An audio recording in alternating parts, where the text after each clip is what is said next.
of Therapy Thursdays, which, as it says in the description, is just my weekly offering to the collective to share some of the healing modalities that have worked for me, and also just to tap in, like provide a safe space.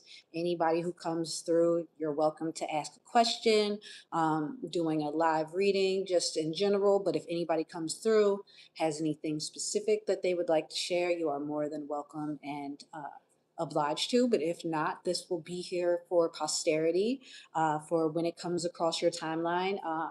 So as we get started, let's go ahead and set intentions together. And the first intention that I want to set is that this message will reach those who are on the frequency, to receive it, and also who are in a space to be ready for it, within all of its glory. So before we go ahead and get too deep into it, we're going to go ahead and do our 528 hertz tuning fork. You know how we do over here.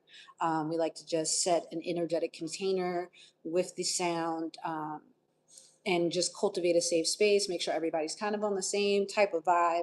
And also, sometimes we come in with various energies from our day. I know some people are getting off work now, depending on where you are in the space-time continuum. A lot of people are very much involved in their days.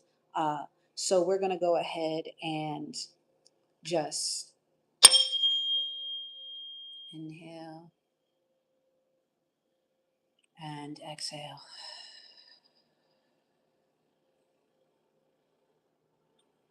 Generally, when I do those, I am inhaling through the nose and exhaling through the mouth.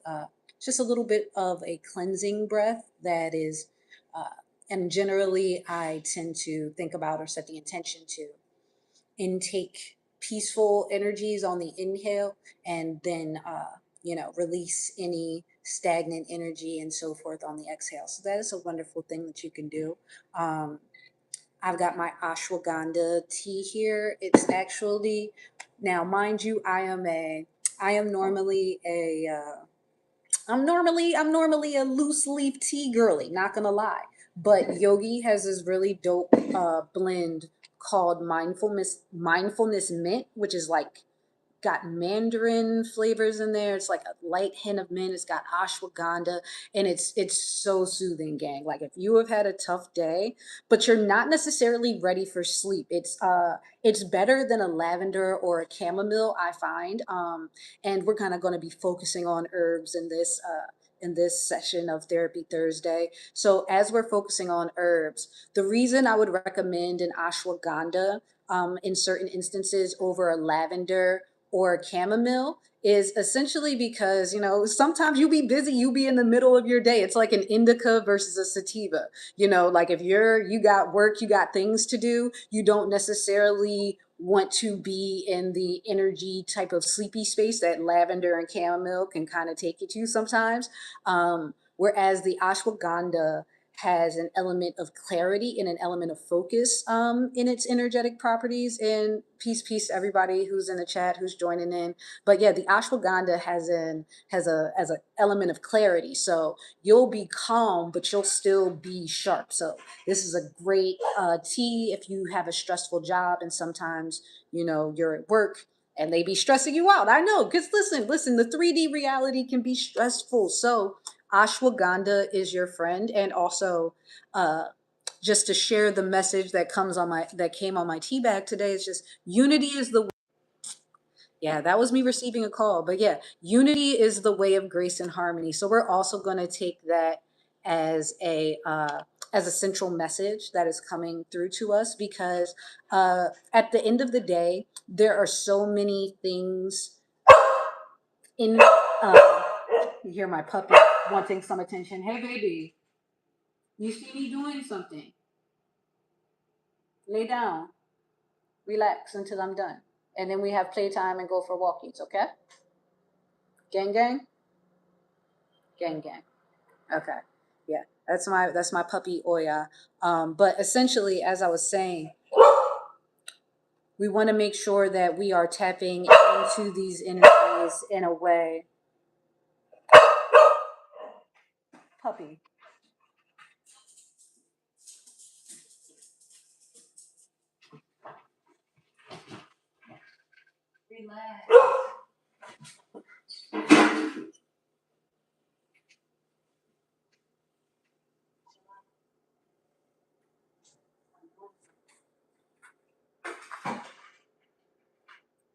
Apologies on that.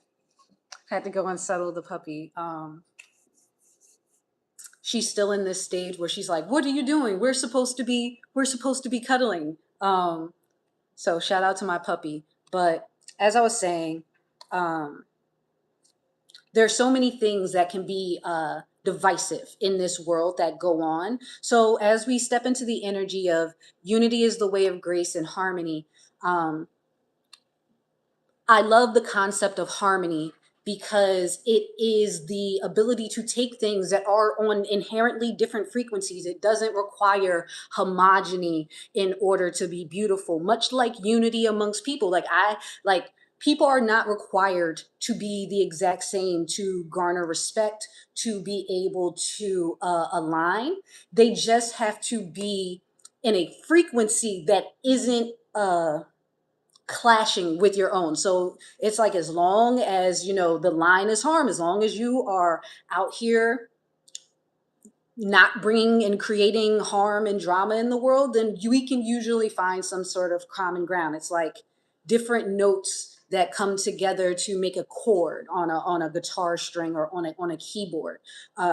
Those are different notes. That's like me. I'm a me. That's like somebody else who might be a different race, a different you know background generally. Like I had Black or White by Michael Jackson stuck in my head earlier. So in a world where our divisions are constantly being highlighted and we are constantly being shown the various ways that we are so different. And this is the thing, I love our differences. I embrace our differences. They're what make us unique, and they're what make the harmony possible. Once again, it wouldn't be a harmony if all of the notes were still the same. It wouldn't be a harmony if you were still playing it. It wouldn't be a chord if you were playing an E on an E on an E. So once you get into the space of really understanding that our differences are what make the harmony possible, but that at the end of the day, we are all going through various things. And the reason that shout out to everybody who's tapping in, probably because of the title,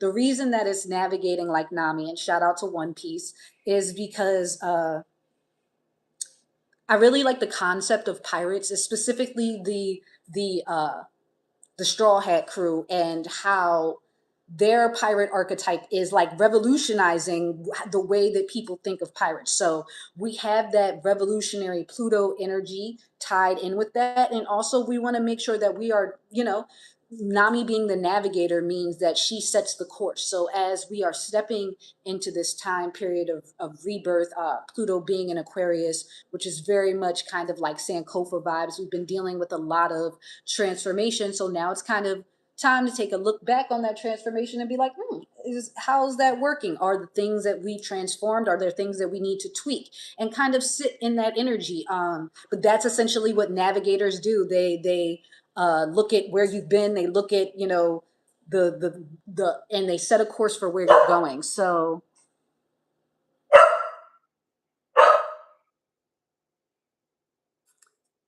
and that's fair. Listen, if this energy is not for you, then it's not for you, and that is perfectly well and good. Everything is not for everybody. That's the thing about harmony, and everybody didn't come here to know, baby.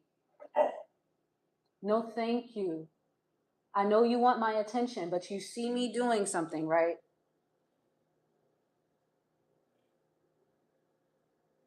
Go lay down. So, essentially, everyone didn't come here to know or evolve in this lifetime. Shout out to the people who are, still dealing with elements of karma and still managing kind of lower energies. Like, it takes all kind to make a world, and they can also gain something from this reading. I apologize if the person in the comments has found some of these topics to be a little bit complicated, but life is complex, but also there's simplicity within everything. So we were talking about ashwagandha, and how if you need a good daytime calming herb that's not going to have you ready to be sleep and have the itis by noon, I would highly recommend ashwagandha.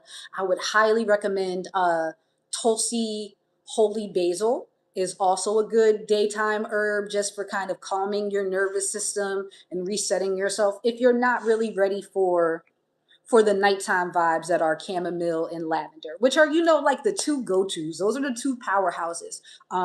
But we want to make sure that we are paying respect to the full spectrum of the herbal kingdom, because especially if you're raised within a Western society, we have a very kind of compact list of herbs that we know the properties of, but even those are usually on a very 3D level. We know the taste profile, we might know the scent profile, but most of the herbs that we come across and that we deal with have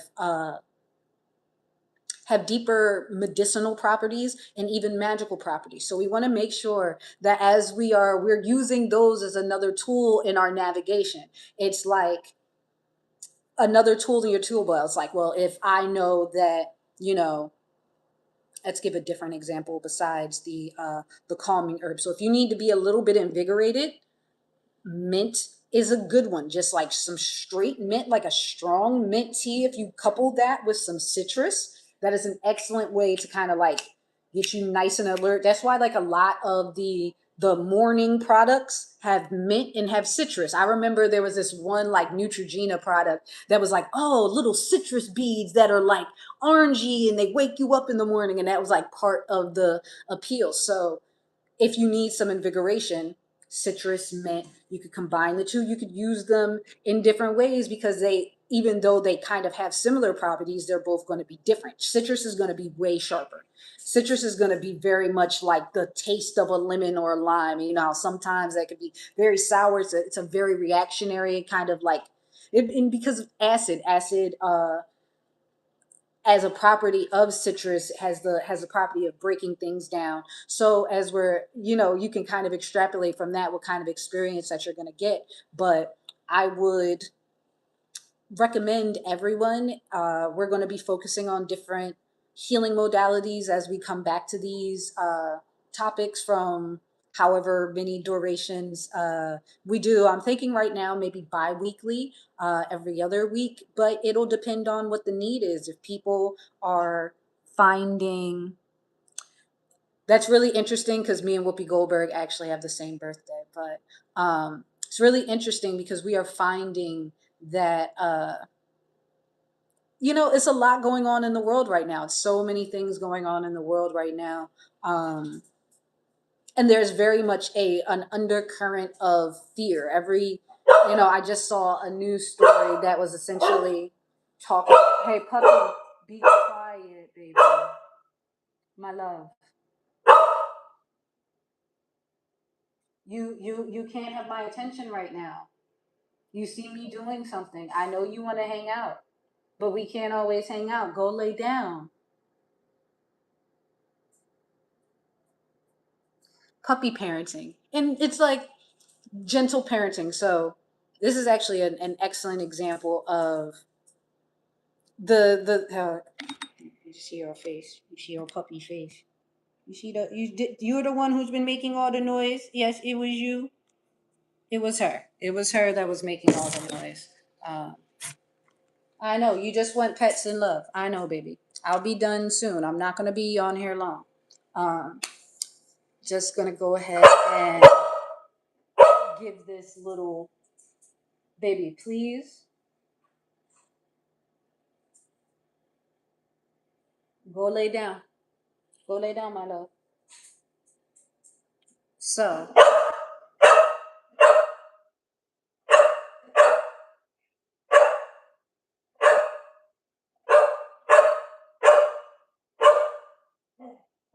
are you done yet? Yes, are you done? Go eat your food. Go have some water. Go lay down. Go play with one of your toys. Life is your oyster. So, thank you for everybody who's being patient and who's joining in and tuning in. Puppy. Oh, yeah. Please, my love. This is incredibly poor timing. I am on a live right now. Like I'm live and I'm taping something. I know your puppy brain has no concept of that. But you've got to relax, baby. There's nothing wrong with you. All right. So, one of the cards that came through in our Oh, thank you. Okay, so quick segue. Someone in the comments asked how long have I been growing my hair? This is actually my second set of locks. The first set I had for 13 years, and and then I cut it, and I was like, I'm gonna do the natural hair journey. Yeah, like I'm gonna have a fro, and I'm gonna do twist outs every night, and all of the things. And my ancestors were like, you don't really like doing your hair. That's one of the main reasons that you got locks. And then I was like in the middle of doing it, and then my hair was just like, what are you doing? And I was like, I'm combing you. And my hair was like, bro, when was the last time you combed us? And I was like, 13 years ago. And it was like, why are you acting brand new? So I was still, washing it and doing my wash and goes and everything, but I stopped combing it. And then one day I looked up and they just started free forming, which was very interesting because my hair is super soft. I also used to be a loctician. So if there's anybody with locks or any hair care questions, feel free to put them in the bottom of the chat. One day we'll probably be stepping into discussing those as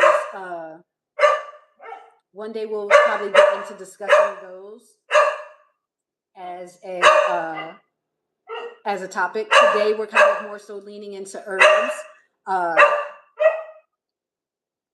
and the ways that they can be tools for us to help us just kind of navigate reality and the world that we live in. So as we are stepping into these energies, baby, please be quiet or you're going to have to go in timeout.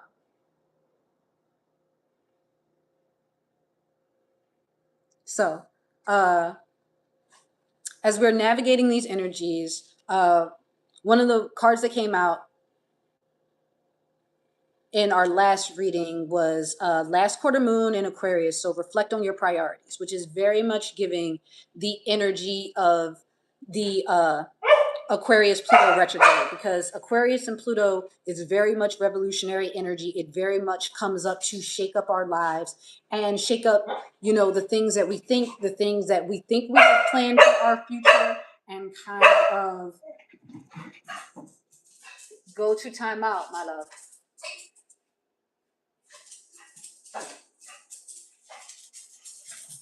Oh, you're doing the most right now. Bad girl.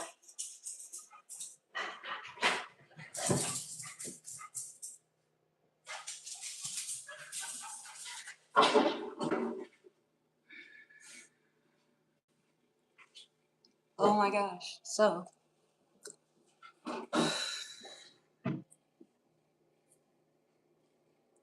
patience is a virtue, and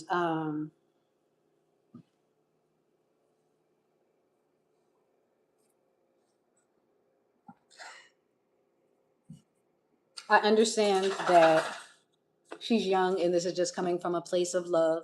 And so she just wants to be around me. She just wishes I was over there. She just wants to play. She just wants to be in my energy space. And I am understanding of that. So this is an excellent example in real time of how we can hold grace and hold space for things, even when we are in the midst of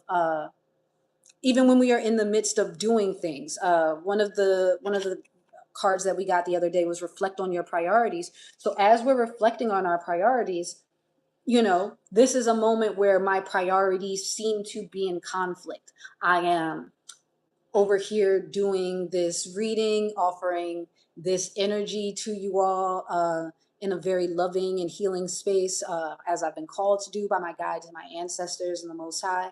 But also, my puppy is a priority, and it's like, what do you do in those moments in life when your two priorities kind of overlap, intersect in a non-harmonious way? I would say the first thing that you should do is take a deep breath, and get centered and really ground yourself into the energy of love. Because as I said, once I remembered that the puppy is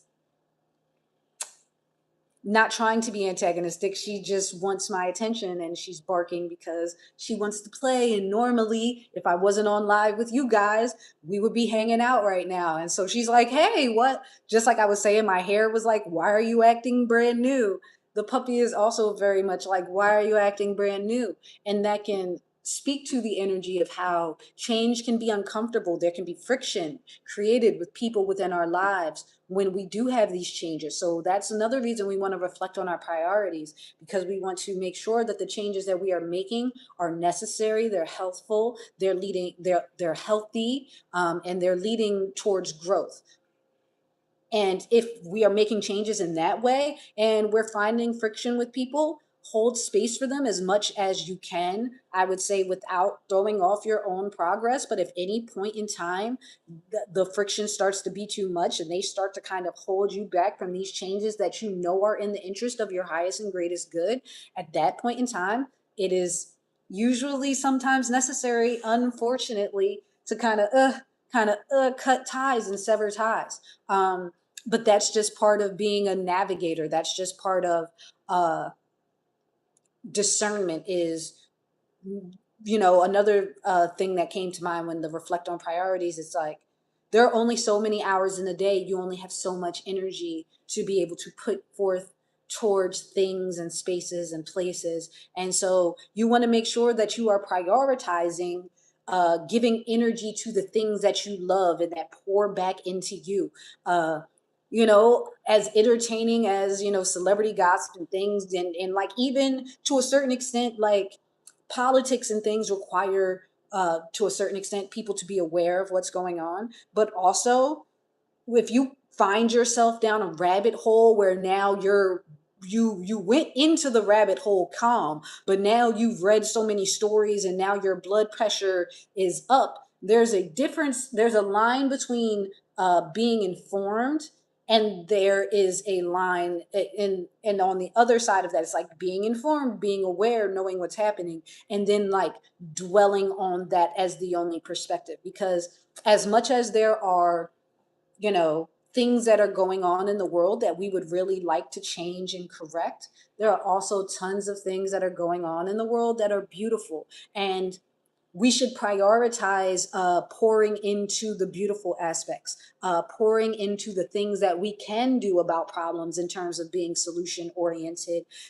pour into being the change that we want to see within this reality and within this space time continuum, and letting the rest kind of deal with itself. Because unless it's, once again, something that you can directly control, you are giving it emotional energy, but that's not changing the situation at all, which to a certain extent can make us feel like we're involved, can make, because apathy is a dangerous emotion, and that I am advocating uh caring, but understanding that you caring and you stressing yourself out enough about it is not going to change the negative circumstances. Actually, if you lean into, you know, a lot of Eastern philosophies, and if you lean into quantum physics, you really start to understand that the more that you actually tend to focus on these negative outcomes and thought processes and energy space, the more likely you are to bring that to yourself. So as we are in the midst of this therapy Thursday, we want to make sure that we're just taking seconds to breathe, because I know people have kids. I know that sometimes you're trying to do something, and like now she's over there asleep peacefully. And it's like, sometimes you're trying to do something important and your kids need your help at the same time. And just to be honest, if we're like, this is a safe space for sharing, I'm going to open it up by being vulnerable. I would have gotten it at the very least smacked for that as a kid.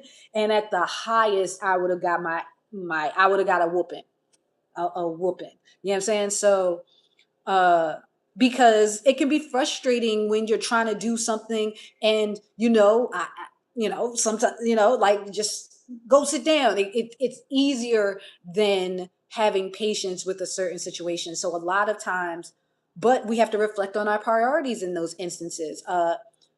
As much as it's important to get this thing done, as much as it's important for me to be here sharing these healing modalities with you guys, if I'm doing it from a space and an energy space of being angry at the puppy or allowing that to throw off my frequency, then it defeats the whole purpose. So that's why I said in those instances, just double down on love. Understand that your child is coming to you because they see you as a safe space. They see you as a resource. They see you as uh,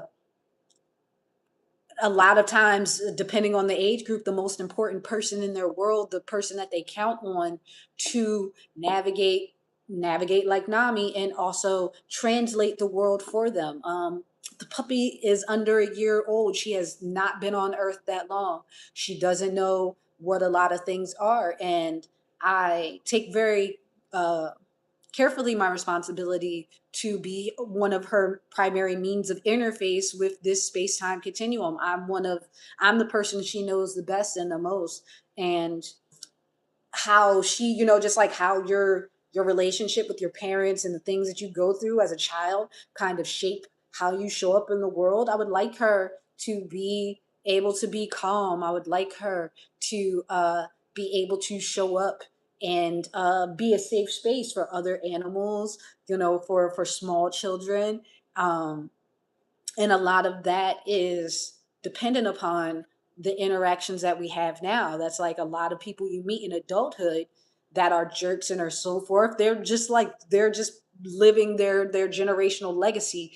you know uh we can only really do the things that we've seen being done. There are moments of divine inspiration, but a lot of times there's very few things that are new under the sun. And so if you've never seen something in practice, it can be hard to implement it. If you've never been taught how to do something, like you could probably be the world's best basketball player, but if you were never shown how to properly shoot a basket and you've never even seen somebody shoot a basketball, they could put you on a court, and even with all of your potential to be the best at it, without the adequate instruction or guidelines, you would be sitting there figuring it out. And like you might figure it out, but your form might be wrong. It might not be the best way. And that's what our coping mechanisms are. Our coping mechanisms are the bad form that we developed from not being properly taught how to do things. It's the self-soothing that we do. It is these safe spaces that we have cultivated, that we have found. And like, shout out to emotional avoidance, because a lot of times it wasn't safe for them to be super emotionally, to express their emotional requirements to their surroundings. That wasn't necessarily safe for them.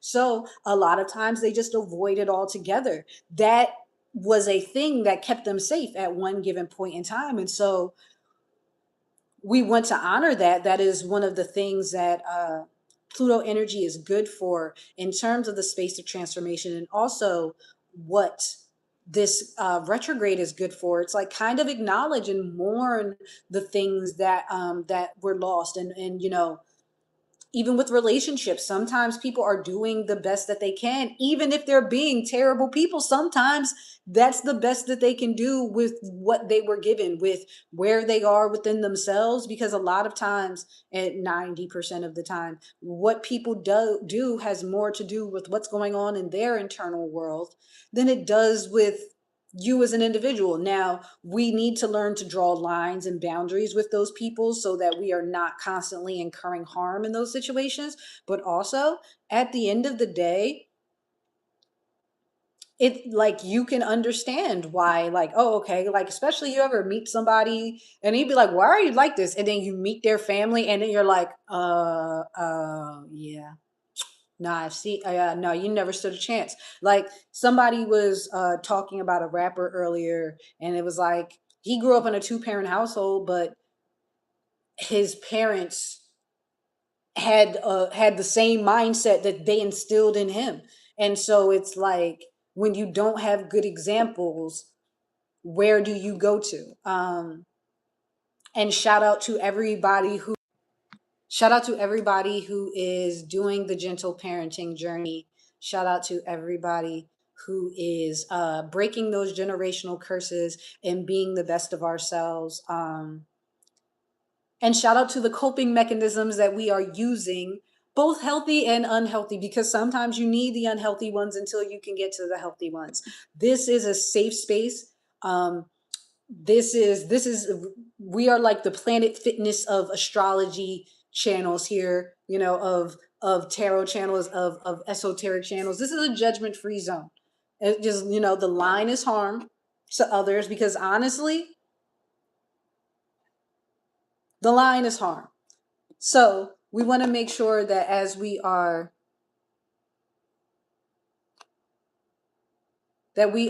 stepping into those energies from a space of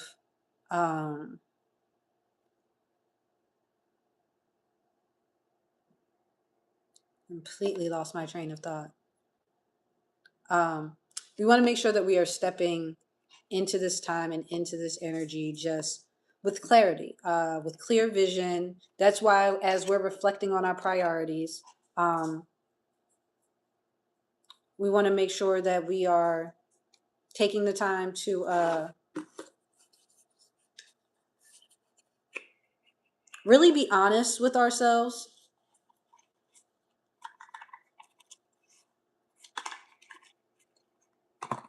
But we're going to go ahead and close the reading out with healing energy oracle cards. So this is going to go ahead and give us a nice affirmation. And so as we are shuffling, we set the intent that the most poignant message for the collective comes out as we are, stepping into these energies. We want to make sure, like I said, that the most poignant energy for the collective comes through, the most relevant message, the one that's going to be the most bang for our buck in terms of healing modalities. So we have freedom. I realize my wounds create doubt, resentment, and guilt, so I work to free myself of darkness. I cast off negative thoughts, find peace in my heart, and discover the being of light within me. And this is the image on the card. I really love this deck. It's a super beautiful deck. Like, the back of the deck is fire, but then each one has a different illustration, kind of with this theme, but within different color schemes. So what I'm seeing here is we've got, if we're going to go color elements, we've got orange and yellow. So we've got sacral solar plexus energy, which is very much our creativity and our I am. And that's also what this card is describing. It's describing how we all kind of have the freedom to create the reality that we desire.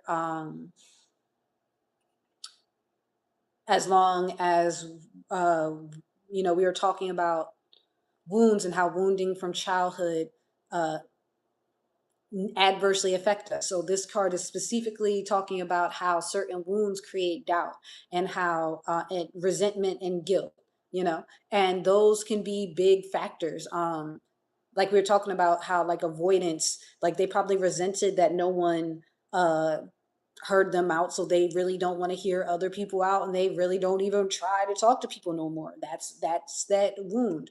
Also guilt, because our wounds can be based on things that we have done, instances where we have caused harm, and it can be difficult to forgive ourselves in instances when we would know we were not being the best of ourselves. But it's important to do so, and to also make peace with the situation, make restitution if you can, kind of communicate with the people, but forgive yourself, because 9 times out of 10, you were doing the best that you could at the time. I cast off negative thoughts. It can be very difficult when you've been through a bunch of negative things, to not expect the future to be the same amount of negative, you know? So we want to make sure meditation is an excellent tool. That's why we were talking about, you know, the calming herbs today, because a lot of time that is just mental chatter. And that is, you know, some people use another type of herb to free themselves of that. But ashwagandha is the herb of the day. Like, if, you know, yeah, ashwagandha is the herb of the day. So if we are stepping into, you know, I would recommend everybody at least try it and see how it works for you and your system.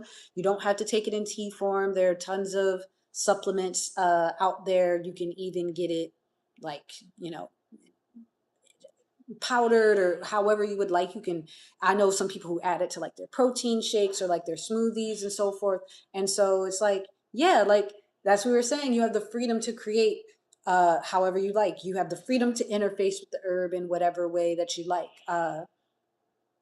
I'm not sure so much if it's an aromatic, but we'll get into kind of aromatics and aromatherapy in another lesson. Because I was like, I wonder if they have ashwagandha incense, but they do. Or I don't know, but I'm going to look into that. But yeah, so find peace in my heart. And that's another thing. That's where, you know, the forgiveness of yourself and others comes in, because, you know, wounding in the heart space can be so dangerous, because it can color the world, you know, it can make everything seem lackluster and unworthwhile. And so when you find that peace within yourself, that safe space, and that's one of the things that we seek to do. This is a peaceful place that we are cultivating together within ourselves. And yeah, so we hope to be able to translate this into a constant state of being where we all can come and, you know, have various places within our lives until the whole world can become a place where we can, you know, be safe to just be without having to operate in such high, heavy levels of discernment, or, you know, go around with such strong boundaries. That's the goal. And discovering the being of light within me, because that's the beautiful thing. We all have a slice of the creator within us. We all have uh, the ability to allow our consciousness to play and create here. And a lot of times we have been programmed into creating very negative realities. And if you don't believe me and you think that's super woo woo, go and do some research into quantum physics. But we want to make sure that we are tapping in to the energy of creation, our solar plexus, and the freedom that comes from that. If you could create anything you wanted, if you could make the world look any way you wanted, what would that look like? That's a very scary concept to most people, you know, because we've only seen negativity. And just as I was saying about how when kids grow up in abusive households, they often, you know, perpetuate those cycles. It can be difficult to implement something that you've never seen. So if we've never seen a world that's healed, if we've never seen a society that's functional and equitable and, you know, utopian in the sense of it just works well, as opposed to the flawed reality that has been created. I'm not going to point any fingers at who necessarily created this, John. I think we all have our ideas about whose fault this is. But yeah, so, but we're being solution oriented. We're being solution oriented. So I would like to say, like, let's use that as a journal prompt. If anybody tunes in, if anybody would like to share in the comments below what their idea, if they could, you know, change one thing and make the world a better place, or even create a utopian world, what would that look like? And let's start brainstorming these things. And, you know, because that is how new ideas come into being, is from exchange of ideas, is from different perspectives interfacing. And you might have an idea in your utopia that I had never thought of in mine, and now we both understand that, and we can disseminate that to other people on some each one teach one type of basis. And so it can very much be, we can all take small steps to change the reality. But first we have to imagine it. First we have to envision it. It's like first we have to see it before we can realize it. Anything that is a tangible thing in this reality started off as an idea in someone's head. An iPhone started off as several ideas in Steve Jobs' head, like, you know what I'm saying? Like, and so as much as taking things from your mind and making them tangible sounds woo woo, that's all anybody does when they paint a picture. That's all anybody does when they invent something. And most of those things are done to solve problems. The most of the best inventions or to make life easier. So if we could solve the problems of the world, what could we invent to do it? Shout out to, you know, people who I've seen do really innovative things recently. I saw somebody who made an engine that runs off of plastic, which would be excellent. I don't know what the byproducts or the fumes from that are like, but if you could get a way to, you know, purify that and, you know, get that to run clean, that would be an amazing advent, because right now plastic is like forever chemicals. It's just kind of there. And so we need solutions to these things. We need solutions. I saw also that someone was making like a type of brick that was like covered in moss, and so like it like they had it so that it like either generated electricity and like also cooled the house by absorbing the UV. Like it was very, very innovative. But we need to understand that like nature's not the enemy, technology is not the enemy in and of itself. It's just the capitalistic, malicious, greedy ways that it is being implemented and applied. But we have the freedom to recreate these things, to co-create these things, to innovate these things. And that is very much what the energy of Pluto and Aquarius is about. Like the last time it was Pluto and Aquarius, it was like revolutions happening in the world. Go and look it up. You don't have to take my word for it, gang. But the last time there was this astrological cycle, so as we're going into the retrograde period, maybe that is what we should be doing. We should be looking at the Pluto Aquariuses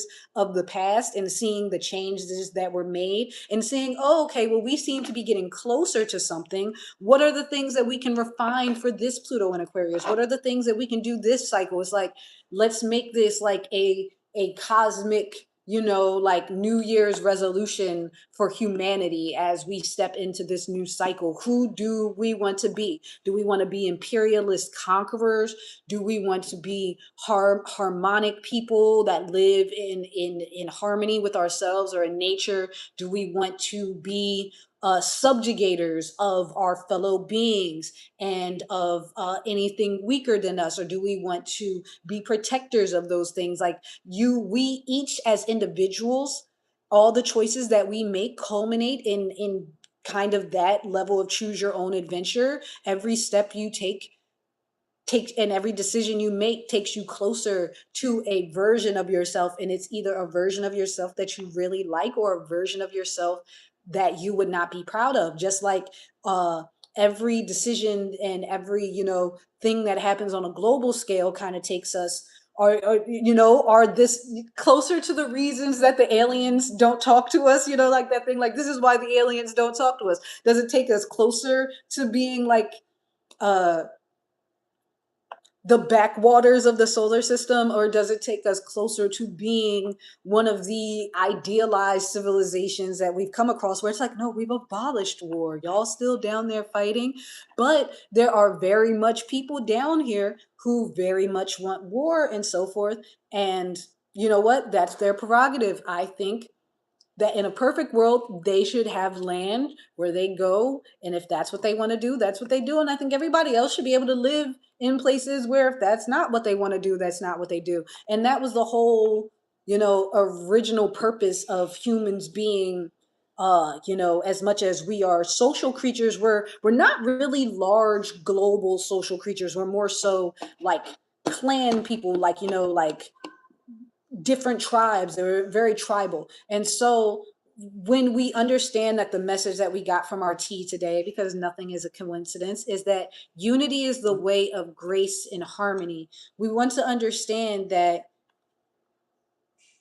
as we are growing, as we are evolving as a species, we have largely by virtue of technology, if used equitably and in the proper ways, we have eliminated a lot of the strife that was the cause of a lot of wars and so forth. And so now people have come up with ideological wars, and like, I don't like how you dress, or like how you this, so now you gotta like die. And like, that's, I don't like how you worship God. I don't like how you like how the people within your, like within your lands choose to live, so now I'm going to come and I'm going to enforce my way upon them.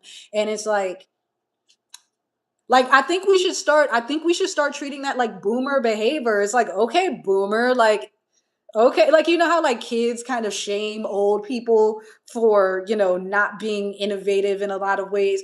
Some of that can some of that we can pull back on, but we need to reapply that. Like, don't necessarily, like, it's like, who put down all this carpet, Karen, like, because like, newer generations are like, where's all the hardwood floors? And we're getting back to that. And like, you know, just more natural elements. Like, carpet is insane and hard to clean, and it keeps dander. And so like, I think of the way that like the world is set up is like when everybody was putting carpet in apartments. It worked well for the time, but as we grow and as we evolve, it's like, you don't have to do that, girl. You don't have to have carpet in your apartment. It's okay. It's okay. Your downstairs neighbors will be okay. We will find other means of insulation. You can have a nice area rug. There are some really comfy slippers that you can wear in your house. You don't need the whole floor to be, plushy soft and absorbing literally just dander and nonsense. Like, we can grow, we can evolve as people and be like, yeah, that worked in the past, but it doesn't work anymore. It doesn't have to be a completely demonizing thing. I've encountered some really, really nice carpet. I've encountered some really, really nice carpet, gang. Would I like it in my home? No, because it's just the upkeep on it. And like, certain things are, certain capitalistic ideas are good. Like, the idea of constant growth and more profits every year sounds good, but the upkeep on it is killing the planet. The upkeep on it is creating these vast divides where there are people who have billions of dollars on the planet, and then also people who have nothing to eat. There are places where they throw away perfectly good food every night, and places where people, don't have access to clean water. And it's like, those juxtapositions are insane. Can we find a middle ground? Can we find the harmony? Can we find the middle point? Can we find the balance point that is like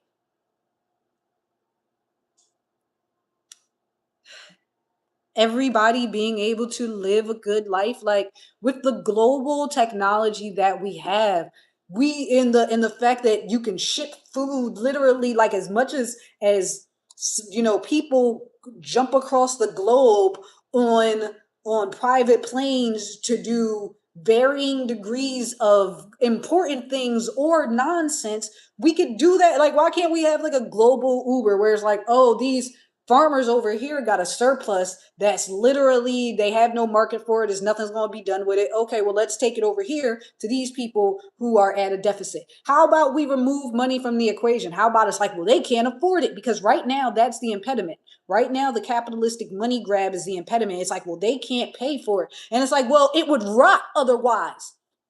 Otherwise it would rot, and then nobody would make any money from it. So if it's only going to rot, why not just send it to people who can eat it? Like, you would think that that's logical, but the people on the planet who claim to be the most logical, like the people who are like, because you don't want to be a bleeding heart, and you don't want to get into empathy, because that's all the Nietzsche children, the children of Frederick, the little Freds running around, all of them have this, oh, I'm so logical. Bro, what is the logic in letting something perfectly good go to waste when it could be used over here?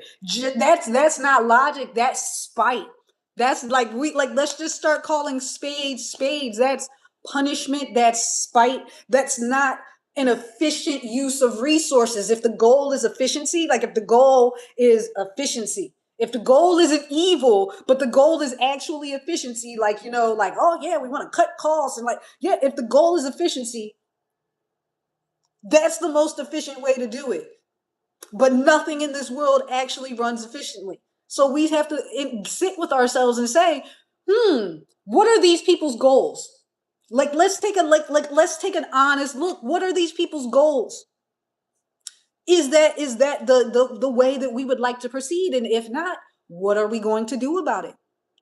Are we going to, like, what are we going to do about it? And like I said, we can start by brainstorming ideas for utopian societies. We can start by being the change that we want to see on an individual level, whether that is bringing programs to your community that, you know, didn't exist when you were a kid that you would have benefited from, whether that is even just being the adult who would have been a safe space for you as a kid. And so when you go out into the world and you encounter people, you're not bleeding your trauma onto them. If that's the best that you can do in terms of in contributing to reality, that's a really good thing. That would do so much. You know how so like, you know how, like, we talk about contagions, like, shout out to the fact that there's like another fear mongering thing about this virus that's not even supposed to be transmitted human to human. But they're like, oh, are we going to be on another pandemic? Oh, and we always talk about contagious, but energy is contagious. You know, it's like laughter is contagious, smiles are contagious, and we hear that, but we don't actually extrapolate it. So, like, if that's contagious, that means that people who are going around spreading negativity, that's a contagion. So every time you encounter somebody and they're just in a stank mood, and they give that to you, you have the choice about whether you go down to their frequency or you go, ooh, you seem to be having a bad day. Now, sometimes people will be receptive.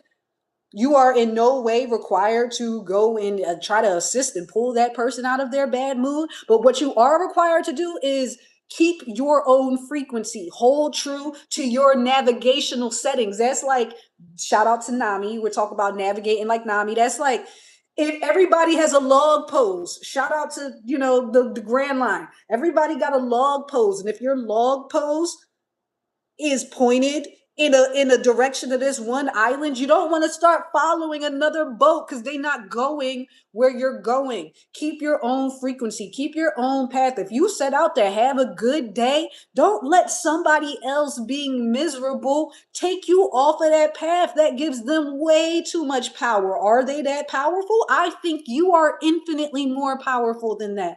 I think that everybody who has tuned in or will tune into this, I think you are infinitely more powerful than that. I think that you can not let that person and whatever they're going through in their world, which has nothing to do with you, throw off your energy. So now you're taking it out on people in your world who it has nothing to do with. You see how that works? Or we could choose to be contagious in the other way. We could choose to spread love, to spread peace, to spread positivity. They talk about it like it's woo-woo things, but it's scientifically proven that, like, if you see somebody, smile at you, you're more likely, it's like it does things to your brain chemistry. When we are nice to each other, giving creates good chemicals in the brain. Receiving does also. And so literally all of our biology, all of our planet is trying to show us examples of symbiosis and interconnectedness, and ecosystems are literally just perfect working machines. If we're gonna, if you need to keep it in a mechanistic technological mindset, they're just perfectly working machines where the rain goes up and where the vapor goes up and then it condenses in the clouds and then the clouds travel and then the rain comes down and then it flows back out and then it evaporates back. Like, that's a perpetual energy machine. That is a perpetual energy machine. You know how it's not like, oh, well, it's no weather today. It's always weather. There's always weather because it's a perpetual energy machine, because it's a perfect system where all the loss is accounted for and all the variables are accounted for. We can build those type of systems as people. But people are like, no, they don't deserve good things. So like that's like if the clouds were biased, it was like, no, you don't deserve rain over there. Y'all don't deserve. No, that's not how it works, gang. And even though there are different landscapes and so forth, they all function. Like a desert isn't being punished by not getting rain because its ecosystem works with the amount of rain that it gets. All the creatures and the elements in the desert have acclimated to the desert. The cacti keep water, and then there are things that can eat the cacti, and then there are things that live underground, and there are things that are nocturnal because they have acclimated to the ecosystem. The ecosystem doesn't necessarily need to be changed. It's perfect, which is, because I could see somebody being like, well, what about deserts? They need more water. No, they don't. As humans, you might want it to have more water because you might want to live in the desert and be like, it's so hot and dry out here. Then move away from the desert, bro. Like, that's that weird Karen imperialistic gentrifier things where you move to a place and then you try to change it and terraform it. Let things be what they are. Let things, like, you know what I'm saying? Like, let things be what they are, gang. But I say all that to say, we could build more efficient things. The world could be a much more efficient place. But right now it is not. And instead of, I don't want to play the blame game. I am tired of the blame game. I could sit here and recount all the history of how we got here and who did what and point fingers and point blame, but I don't even care anymore. I know it. If anybody would like to know it, I'm willing to share it. But honestly, I am much more like, what are we doing about it? This is where we are. What are we doing about it? What are we doing about it? What steps are we taking? One of the things that you can do about it is to just, be the best of yourself. A little tool that you can use. Dude, use your herbs. Use your herbs. Use your aromatherapy. Use your incense.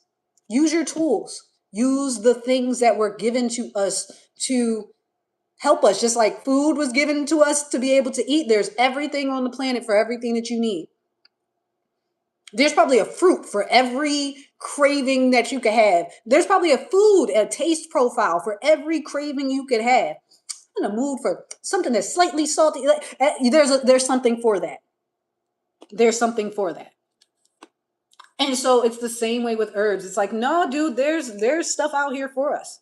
There's something for you. If you given what ails you, there's something out there for you. And that's without even getting into, that's why herbs are so important for herbs, aka seasonings. That's why herbs, aka seasonings, are so important, because it's like, depending on what combination you put together, you can create a whole new thing. It's the same way with the healing properties. You can mix and combine them in different ways. Once you start learning, okay, this does that, then you can say, oh, you can start making your own little blends, or at least start being aware of what the blends are and what they'll do. So you'll read something, even if you aren't, because like not everybody is a super DIY person. Because like I like to DIY a bunch of stuff, but there's certain stuff I'm not going to do. I'm not going to make soap, bro. Shout out to all the natural soap makers, though, that I support. But that's just not, I have way too much stuff in my brain. I can't learn soap making too. It's not my calling. That's not my lane in this reality. That's not my ecosystem. But I will support that ecosystem in the ways that I can. Like, hey, shout out to the independent soap makers. And if you are looking for an independent soap maker, let me know. I will post some people down in the comments. Yeah, it could all be so simple. And whether you want to support women owned or black owned or, small business, there's tons of things out here. You get to choose where you spend your money. You could give it to Jeff Bezos and Amazon. I don't think he needs it, but you could, because it's easy. Or you could do like people in the Montgomery bus boycott did, and not ride the bus for over a year, even though you gotta walk 8 miles to go clean somebody's house. Like, it's about what we are choosing to do with our free will. Like, how you see that on social media, like when you see people and they're like, oh, that was an excellent use of free will. How are we using our free will, gang? Are you making excellent use of your free will, or are you kind of in this rote thing where you are just doing what you've been told to do, what you've been programmed to do, where you're just operating in what you've been told is possible and what you think is possible? Or are you really truly stepping outside of it and into your full potential? Are you exercising your freedom? Are you that shout out to this affirmation, which I'm going to post below. Um, but are you exercising your freedom for real, for real? Like for real, for real. Mm. Shout out to that finally being cool enough to drink. Um, but are we exercising our freedom and actually creating, or are we just kind of reacting to stimuli? Are we just kind of having knee-jerk reactions, or like a computer that can only do what it's been programmed? Or are we in connection with the divine, and are we learning things? Are we learning how to paint with the colors of the wind? You know what I'm saying? What are we doing with our free will, gang? There are so many hours in a day, and shout out to anybody who chose to spend even a second of that time here. I hope that at least you feel a little bit better, even if it just got you a little bit of joy to, I don't know, do something low vibrational, clown me in some way. If that made you feel better and that's what you needed, I don't even begrudge you that, because at the end of the day, does not, I know who I am. I know what I bring to this space time continuum. And so other people's opinions don't really make that fluctuate. They don't really make that fluctuate. So yeah, I am very grateful. I said I wasn't going to be on here long, and it's been over an hour. I intended to do much more card pulls, but I'm very grateful, and I'm also just pleased with how this turned out, with the points that we talked on, with the messages that came through. Very, very grateful to be able to be a channel for the divine, for everybody's ancestors or spirit guides who came through with a message for them. And if you found something that particularly resonated with you, I'm going to borrow this from A.A. Rashid. That was not me. That was your ancestors. That was the Most High speaking through me. I take credit for the fact that I showed up and the fact that this is what I'm choosing to use my free will for. But I understand that it's only by the grace of the Most High that I am even in position to be able to be here, that I am even the person in the configuration of atoms that is capable of doing this. So yeah, I know there's more going on here than meets the eye, and I know that this is just the beginning. I'm so grateful for like I said, everybody who tuned in, everybody who joined. Your energy is appreciated. No matter what made you click on it, shout out to all the One Piece fans who are going to come on here and be like, I guess. And maybe I'll do like a media reference for each thing so we can kind of tie it into different